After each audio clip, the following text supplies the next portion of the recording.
Lipton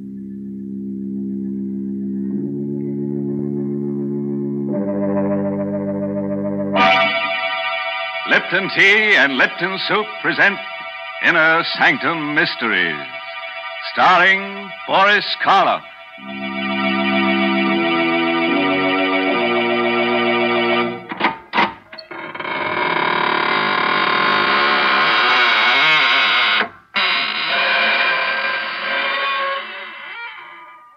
Good evening, friends of the Inner Sanctum. This is your host.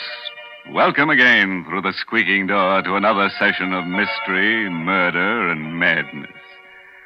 Oh, excuse me if I don't get up, but I'm all worn out. Yes, I've had a hectic few days with an old friend who just blew into town. He's one of those earnest souls who insists on doing everything for himself. Consultations with the monument makers, the grave diggers, fittings at the coffin makers. Yes, quite a busy body. But then we only die once, you know. Oh, these friends of yours, they're such unhappy people. They never seem to enjoy life. Never seem interested in any of the quiet, peaceful, good things of life. For instance, what's the use of telling one of your spooky characters about Lipton tea? They wouldn't like it. But other people enjoy that brisk Lipton flavor. They settle back in an easy chair and say to themselves, Lipton certainly has a rich, hearty flavor. Never the least bit wishy-washy. No siree. But would a ghost appreciate Lipton's? Indeed, he would not. And it's lucky Lipton's is made for real live folks who like good things, or else it wouldn't be the world's largest selling brand of tea. Mary, you've been very hard on my friends. Very. And they won't like it. But then most live folks don't enjoy being scared to death. And that's just what's going to happen to you tonight. Our story is called The Corridor of Doom. It's an original radio play written by Robert Newman. And our star tonight is a man who gives even me the shakes. The famous star of stage, screen, and radio, Boris Karloff.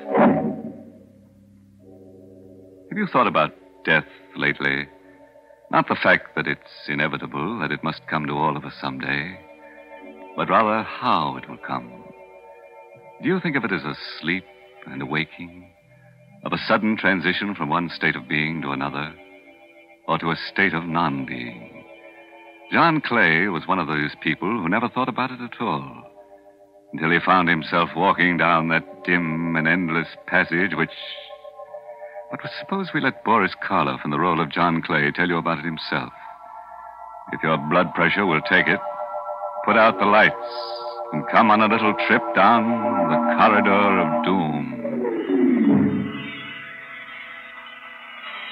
When I woke up, I had no idea of where I was or how I'd gotten there. I was lying on a hard, white bed in a clean, white room. There was a dull pain in my abdomen. Touching it tentatively, I felt a bandage. So that was it. An operation. But for what? And where was I? At that moment, the door opened, and she came in. Good afternoon. Or is it evening? Whichever you prefer. It doesn't matter. My name's Clay. John Clay. Yes. And yours? You can call me Nada. Exactly. Where am I? In what hospital? It has no name. What? But that's ridiculous. I'd like to speak to Dr. Rogers. If you'll get him for me, please. There is no Dr. Rogers. At least, not here. Then who operated on me? And for what? Listen, I'm not a well man. I've a very bad heart. Will you get someone who can talk to me? If you wish. I'll call Dr. Stone.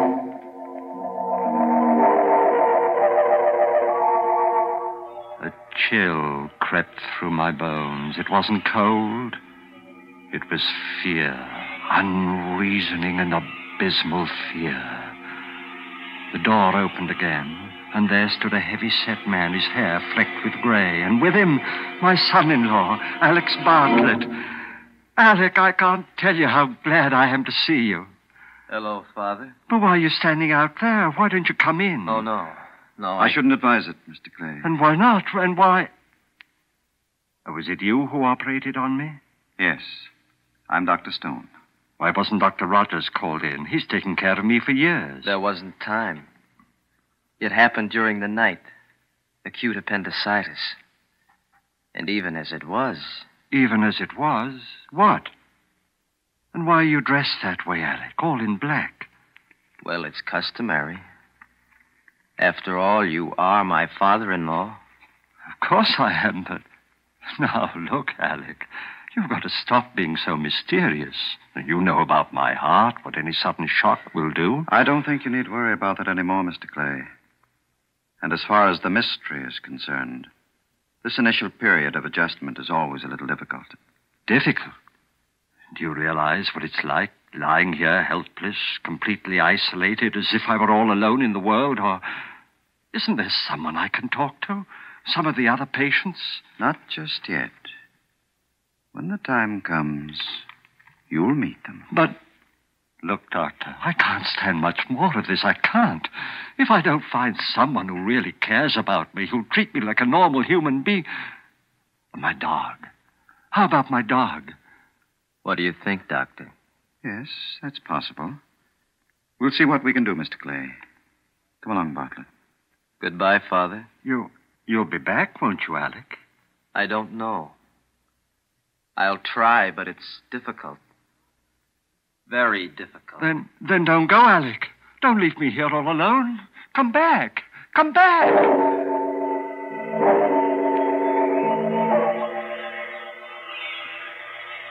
I waited and watched and waited. Then the door opened, and there was the doctor again. There was a small, thin-faced man with him this time, wearing the white coat of an orderly and carrying a black box with a handle. My dog. You brought my dog. All right, Martin. Give it to him. Yes, sir. Thank heaven, now at least. Come on, Carrie. Come on, boy. Get up. Wake up. Why, what's the matter? Carrie. He's not asleep. He's dead. You wanted him, Mr. Clay.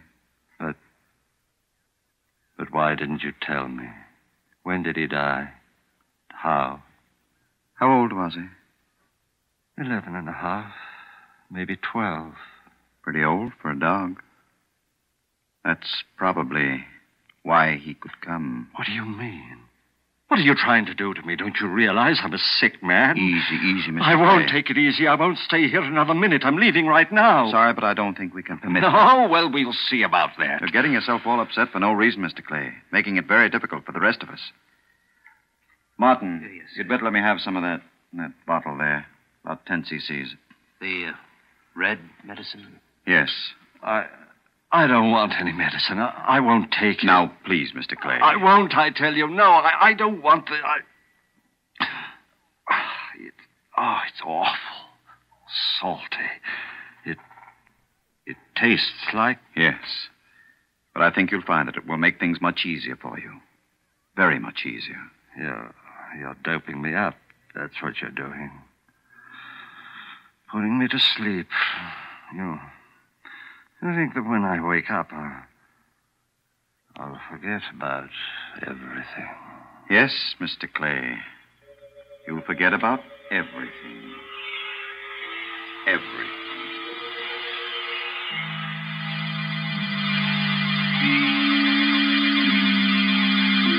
I was somewhere deep down under the earth. It was a passageway, stone-flagged and with stone walls, and I was walking slowly down it in my bare feet. I could feel the chill of the cold stones through the thick layer of dust. The passageway stretched ahead of me, endlessly. And then suddenly, I noticed that there were doors set into the walls on either side, closed doors. And on each door there was a name. Abel, Abercrombie, Abington. Where was I? What was this place? What was behind those awful, ominously closed doors? Something seemed to be drawing me on down the terrible passageway. Addison, Agar, Alan. I could feel the cold creeping up my legs, higher and higher, my heart pounding faster and faster. Then suddenly I knew where I was and where I was going. Knew what was waiting for me there ahead of me down the passage. Exerting all my will, I turned, tried to go back. With a roaring in my ears, I was falling through the darkness. Falling.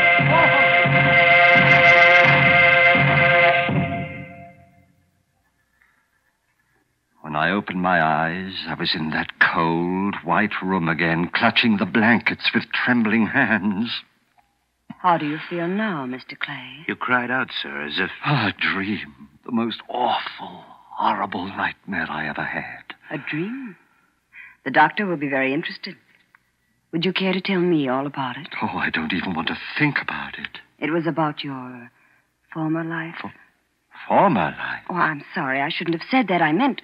Here, where are you going? To get my clothes, to get out of here. I won't stay here But you another can't minute. go. You can't, Martin. Help me. Please, let go. Let go. Don't you realize that if I do stay here, if I dream that dream again... Listen.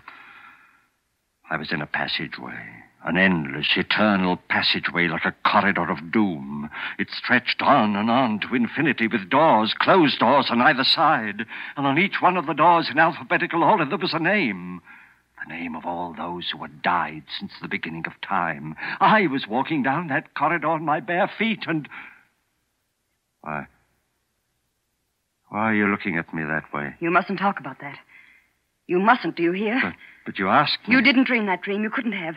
And you've got to get it out of your mind. We'll help you. We'll give you a massage. That should make you relax. The alcohol, Martin, right over there. A massage, you think that'll help? If it doesn't, we'll call Dr. Stone. Try something else. Martin. I see. Now what? What are you staring at? Your feet. On the soles. Dust. Thick, gray dust. Dust. Like the dust in the passage. The corridor of doom. And that means... It wasn't a dream. It means... I was really there.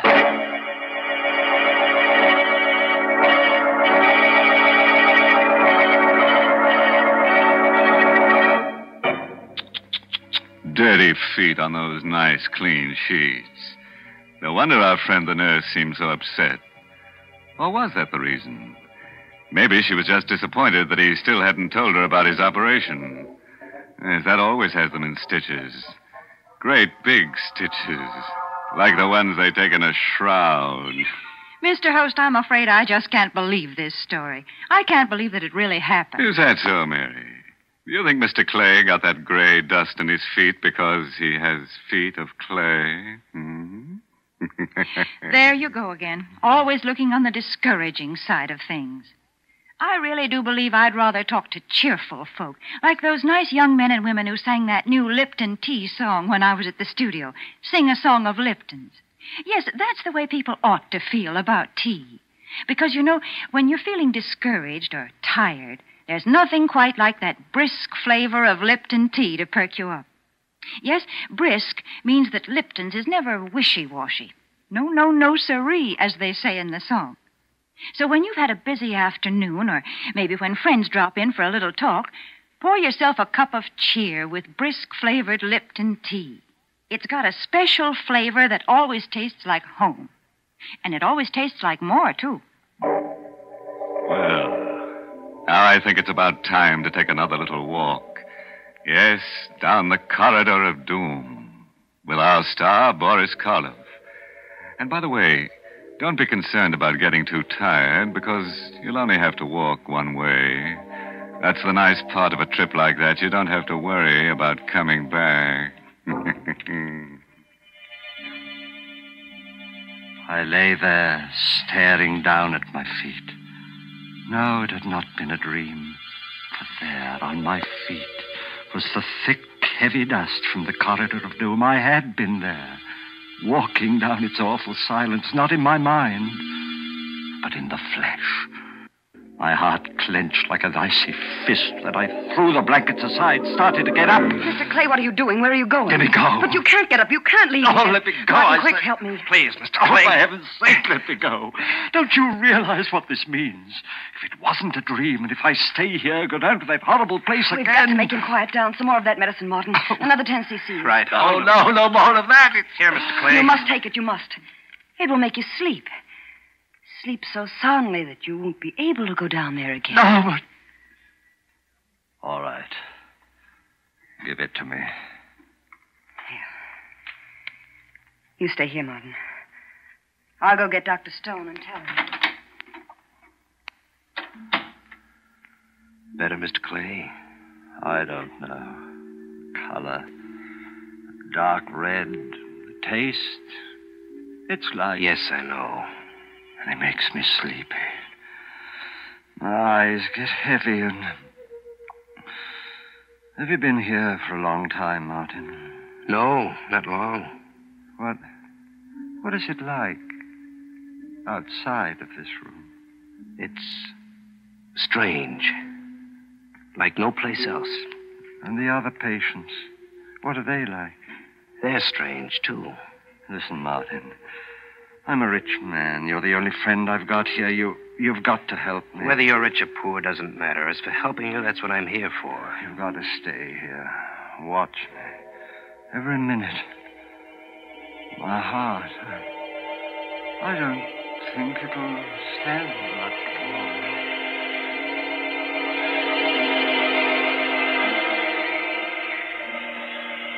My first sensation was one of cold, numbing cold, creeping up my limbs. I reached for the blankets, couldn't find them. Then I opened my eyes, and I was there again, back there in that awful endless passage, that corridor of doom. The same stone wall, stone floor, covered with a thick layer of dust. The same doors with a name on each one, on both sides of me. But now I was up to the bees. That one there, Barbara, next to it, Babbitt, and then Backer. I tried to cry out, but I couldn't utter a sound. I tried to stop, check myself. My muscles didn't respond. Slowly, heavily, I continued walking on down that endless passage. Past Badger, Baffin, Bagley, past the bees and towards the seas. Towards a door with my name on it. My heart pulsed, pounding with terror. My breath rasped in my throat. Convulsively, I clutched at the walls, forced myself completely around. Then, as if I were fighting against a roaring gale, I drove myself back. One step I took, 2, 3, and I stumbled and was falling again. Falling through darkness, complete, absolute, unending.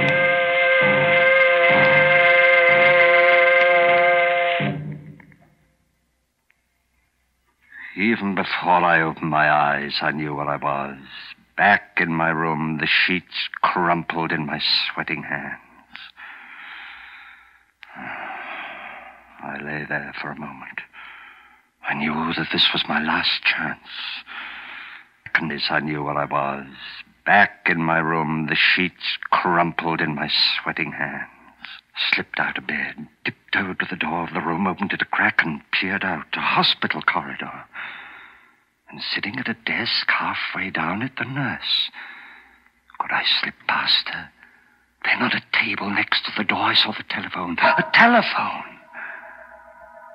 Now I could get help. Reach someone who would save me, take me out of this place. Picking it up quietly, I dialed my daughter's number, Alec Bartlett's wife.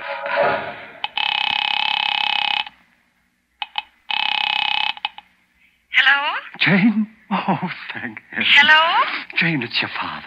Listen, you've got to help me. You've got to come and get me. I'm at the hospital. Alec Hello? knows where. Hello? Is anyone there? Yes, can't you hear me? Didn't you hear what I said? It's your father and... Jane! Hung up. I heard her, but she couldn't hear me.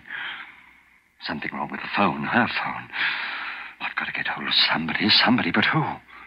Dr. Rogers? Oh, might be out. If they come in while I'm phoning... Oh, I know, of course.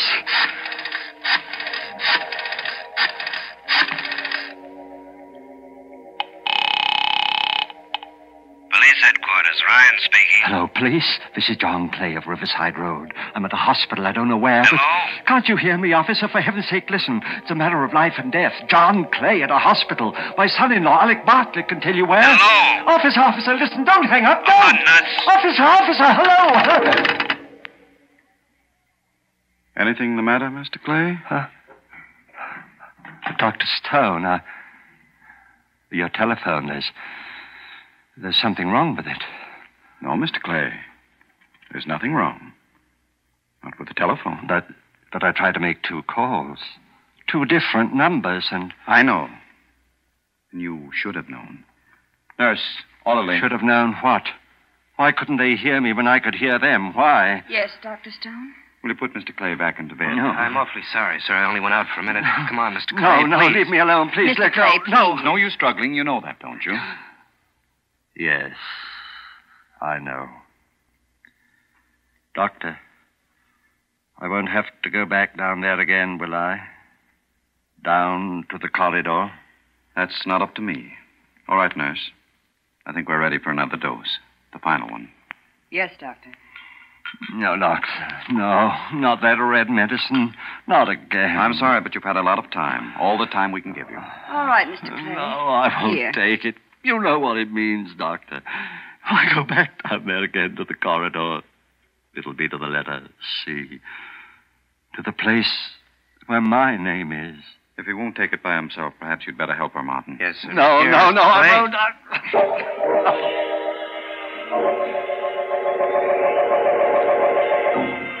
Again, I knew where I was before I opened my eyes. I could feel the dust under my bare feet, and through the dust, the biting chill of the cold stones. I was there, back in the corridor, walking down its silent length past the blank, closed doors. For the names on the doors, now they were all C's. Cabot, Cadden, Cahoon. On I walked, the beating of my heart, the pounding of my pulse loud in my ears. On down the passage, no longer even trying to fight against what I knew was inevitable. On past Cameron, Chelsea, Chiswick, and then, suddenly, terribly, one door. A door with my name on it, gaping, waiting for me. I tried to stop, to turn, but my legs carried me forward. I was but 2 doors away. I could see into it now, see that it contained nothing. Absolutely nothing, not even a coffin. Just stone walls and a flat stone slab. I was turning to step over the threshold. I made a last convulsive effort. Merciful heavens, help me! Save me!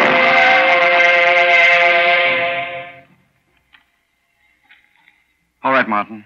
Pick him up. Yes, sir. Is it all over? Hello, Bartlett. In at the death, eh?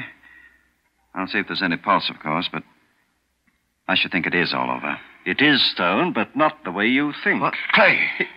He's not dead. No thanks to you. All right, get him up, both of you. Here, Mr. Clay, let me help It's you. all right, Martin. I'll be fine from now on. But how? Don't look so surprised, Alec. Mr. Martin is a detective. I hired him some time ago. You see, I had a feeling that something was wrong when that railing broke accidentally, and I took that bad fall. So I decided I should investigate. You can't prove it. You can't prove anything. The first results of Martin's investigation showed me what bad financial shape you were in. And it was then that I realized that you had actually been trying to murder me to get hold of my money. So I faked that story of having a very bad heart. You mean it? I thought it would give you the idea of trying something more subtle and less dangerous. And it certainly did. But you still can't prove anything, not a thing. No, don't you worry about that. Don't forget. Come back here, Bartlett. You'll never have a chance to prove it. Come back, Bartlett. Oh, you shot him, killed him. Well, I couldn't have. I fired up in the air to get him to stop. Come on. But I don't understand it. There's not a mark on him. But he is dead. He was the one who had the bad heart. That's what gave me the idea of pretend. Good heavens, look. At what? This hallway was supposed to be the corridor of doom. When I reached the door with my name on it, I was supposed to die. Look. Look at the name on that door there. The one right next to him. Bartlett. His name. So what? Nothing, Martin. Nothing at all.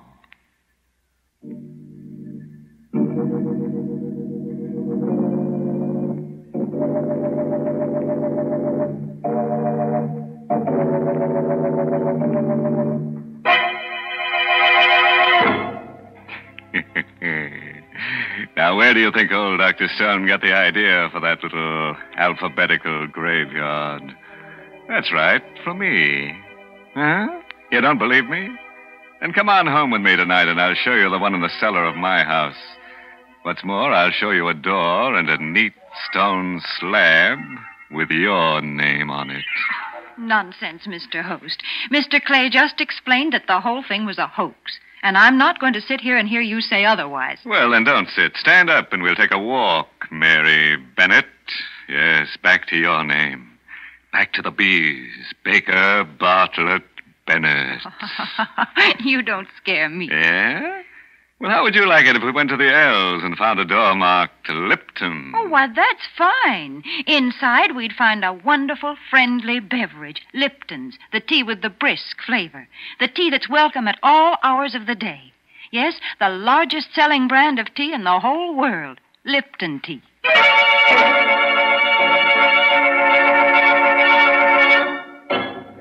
And now a word of advice.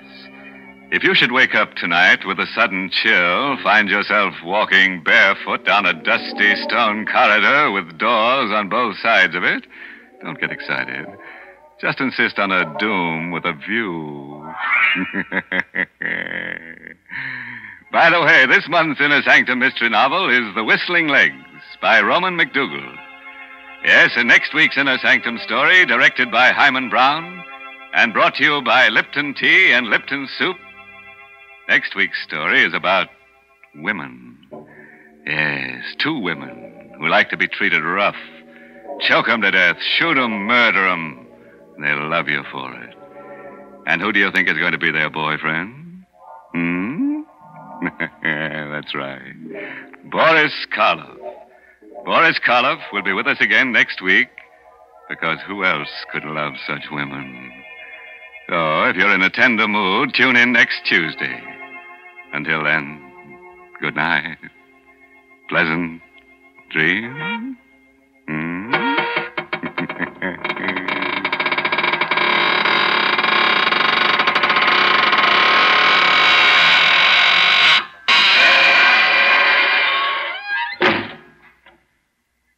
Folks, it's wonderful how quick and easy cooking can be these days.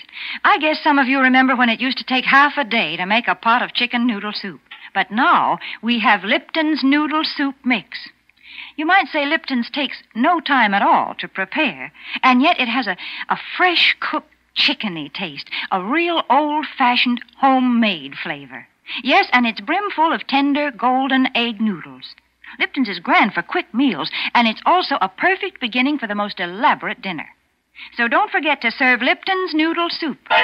And don't forget to tune in next Tuesday night for another Inner Sanctum mystery.